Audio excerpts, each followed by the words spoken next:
তারেক রহমানের যত মামলাই হয়েছে সবগুলোই উদ্দেশ্যপ্রণোদিত এবং রাজনৈতিক উদ্দেশ্যপ্রণোদিত।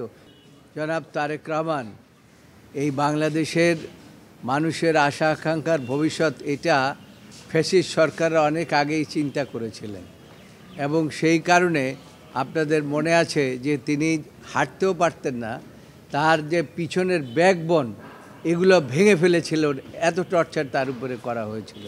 কিন্তু আজকে দেখা গেল যে মামলাগুলোতে তাকে এত টর্চার করা হলো, কী কারণে টর্চার করা হলো সেটা আজকে প্রমাণ হলো যে একটা রাজনৈতিক উদ্দেশ্য প্রণোদিতভাবে তার এই মামলাগুলোর ব্যাপারে তাকে টর্চার করা হয়েছে। এবং এই মামলার মূল বিষয় যে আপনারা একটু আগেই শুনলেন, এই মামলার কোনো ভিত্তি ছিল না। এই প্রত্যেকটি মামলাই আপনার বার্ড বাই ল এবং প্রত্যেকটি মামলাই করা হয়েছে এই চাঁদাবাজির মামলা এবং ৩-৪ মাস আগের ডেট ছিল, সেই ডেট এফআইআরের তার নামও ছিল না। পরবর্তীতে তাকে ইনক্লুড করার জন্য এই মামলাগুলো দেওয়া হয়েছিল।